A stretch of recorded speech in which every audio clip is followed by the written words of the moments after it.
He was so surprised by June that he didn't even have time to think about what awaited him on E deck. The elevator stopped and the door slid open. They stepped off onto the floor outside the elevator. Nothing seemed especially unusual. No fish going about their fishy business or jellyfish floating lazily through the water.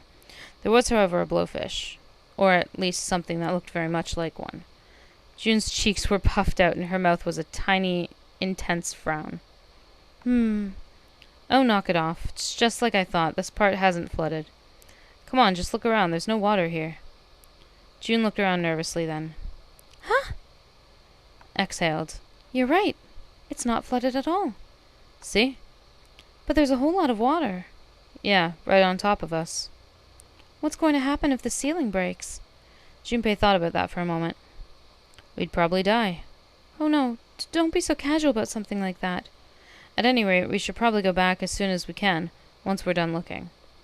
Once we're done looking around down here. Lotus and Santa might already be back. Okay, good idea. Junpei glanced around the room they found themselves in. First thing he noticed was a set of thick iron bars. They ran the length of the room, separating the left elevator from the right one. Well, we can't go over there. Right.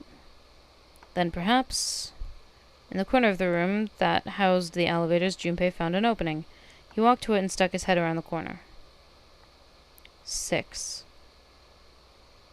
Fuck. A long, straight hallway stretched out in front of him. That door at the end of the hallway, there's something written on it.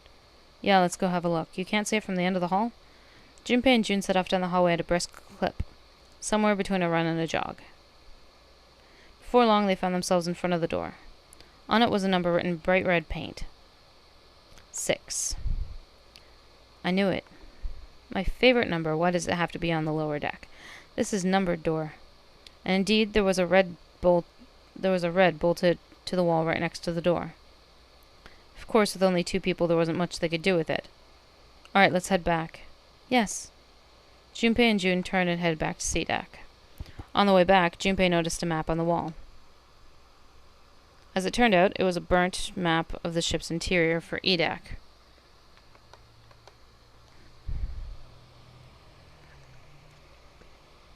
Huh? So you guys found door 1. They'd met back up with Santa and Lotus, who had explained what they'd found. Apparently there was another numbered door on A deck, just like the one on E deck. Beyond that door that the Earth key had opened. According to Santa and Lotus, there was a 1 on the door. All told, they had discovered 2 new doors, the 6 door, and the 1 door. This is interesting that E deck wasn't flooded. Lotus was quiet for a moment, lost in thought. Well, we don't really know if all of E deck is safe. We only checked the area around the elevator. Even so, it's still very interesting. You said the 6 door was there, right? Yes. Then that means Zero planned this all out, even the sinking. That would have meant some pretty serious remodeling of the ship's interior. It's pretty mind-blowing when you think about it. Yeah. I wonder how long it took. I can't even imagine how much it must have cost. Would have been a ton, that's for sure. Well, that does go along with what Ace was saying. The most reasonable explanation would be that this was done by some organization, with access to a whole lot of cash. Yes, it does make sense. That thought made them all go quiet for a moment. June bit her lip, while Lotus sighed softly to herself, and Santa cracked a stiff neck and stared off into the distance at nothing. I don't think it's a very good idea to stay here. June looked up at Junpei with large, pleading eyes. Yeah, you're right. Ace and his team might be back already. Well, Junpei, and I should be able to open door 1. June looked up at Junpei with large, pleading eyes. Huh? You guys leaving me behind? 8 plus 6 plus 5 equals 1 equals 19. Equals 10 goes to 1. Just kidding. Alright, let's go.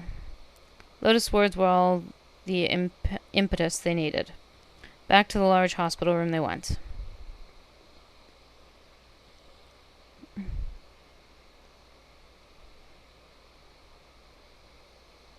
The moment they stepped inside, a tremendous voice echoed across the room. "Hey! Where the hell did you guys go?" It was Seven. Ace was right behind him, and Clover was behind Ace, although she seemed to be hanging back. It looked as though there was something strange about them. Seven had the look of a man who'd seen a ghost. Ace was just as pale, and Clover looked as though she was only moments from passing out entirely. For a long moment they simply stood there looking at one another. Junpei looked around nervously, waiting for someone else to speak. No one did. He looked at Seven. "What happened?" "What the hell kind of question is that?" Seven was trying very hard to be angry, but something had shaken him hard. His shoulders were trembling and his voice was strained. Snake is... Seven couldn't finish. He just looked away, his face twisted by Junpei. Junpei wasn't sure what. Instead, Ace spoke. He took a deep breath, closed his eyes, and spoke. "Snake is dead. He died just as the ninth man did." It was as if all the air had suddenly been sucked out of the room. Junpei felt his heartbeat quicken, and he realized he was having trouble breathing. He could feel cold sweat beading on his forehead and neck. June, Santa, and Lotus looked the way he felt. All three were frozen in place, their faces white. "Oh my God, that's not true, is it?" "We should make sure." "Yeah, right, we should." They nodded to one another and headed for door number 3. "Wait! Not that way." They stopped short and turned to look at Seven. He was pointing at the door with no number. "I stuck a screwdriver in there to keep the door from closing all the way. It's not locked, so you can go in that way." Where is he?" "The shower room on the left side of the hallway. I put a broom in there too to keep the door open." "We can get in without going through the numbered door, right?" "Yeah, that's right." Their new destination clear, Junpei and his companions headed for the door with no number. Once in the hallway, it was easy to spot the metal door on the left wall. It hadn't been opened when they'd been through before, but now, just as Seven had said, there was a broom stuck between the door and the frame, keeping it open. They looked at it for a moment, then stepped inside. "Ugh, it smells horrible." Lotus wrinkled her nose and covered her mouth in disgust. Even Santa pinched his nose shut. "Yeah, this is pretty awful. I feel like I'm gonna puke." It was just as bad as they had said, perhaps worse. A hideous smell filled the air, so thick they could almost taste it. It was sour and smelled of fish, feces, and burned meat. It worked its way through Junpei's nose and down his throat to pound against the entrance of his stomach. He put his hands over his mouth and struggled to keep what little was in his stomach where it belonged. They didn't have to wonder where the body was.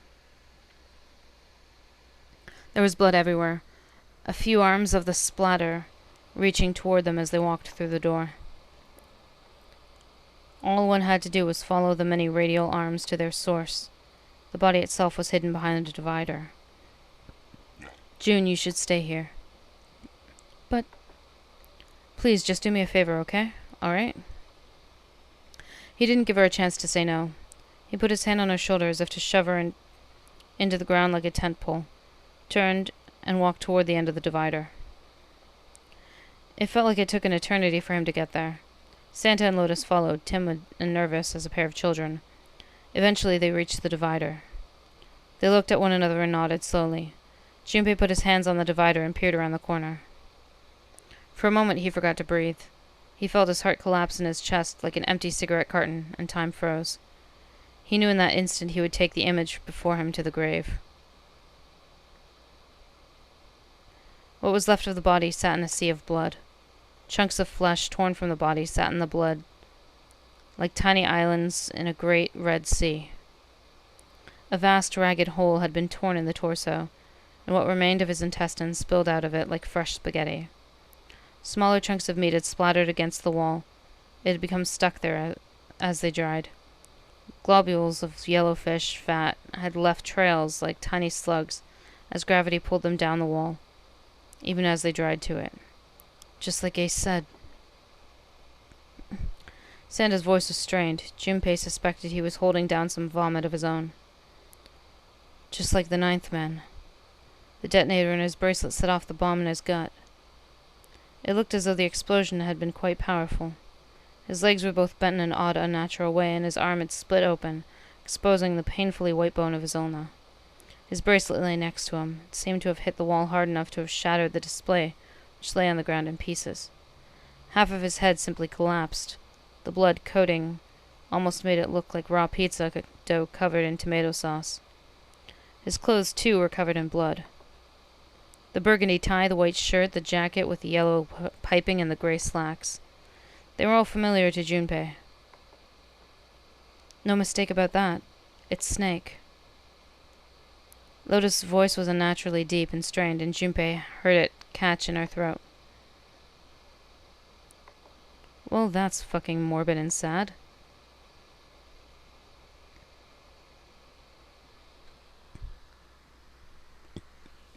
The squeal of tortured metal made Junpei's teeth curl. It sounded like a noise a ghost would make. No matter how many times he heard it, he never got used to it. Every time it put him on edge. It didn't help that there was a girl nearby who looked far more like a ghost than a living human should. It was Clover.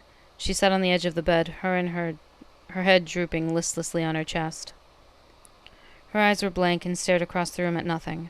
Her breathing was slow and mechanical. Aside from the rise and fall on her chest, she didn't move. Junpei felt as if even a nudge might cause her to shatter into 1,000 pieces. Snake was probably murdered.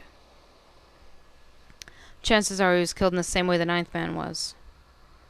Seven lowered his voice, likely in an effort to keep Clover from hearing what he had to say. There were 4 other people in the room with Junpei and Seven. Ace, Santa, June, and Lotus. Seven looked at each of them in turn and continued. It's pretty straightforward. Not that hard to figure out how they did it. First, the killers got Snake to authenticate the red to open door 3. Then they shoved him into it alone, and waited 9 seconds for the door to shut. Once that door shut, it was over for Snake, but he didn't give up. He probably knew it wouldn't do him any good, but he probably ran into the shower, looking for the dead.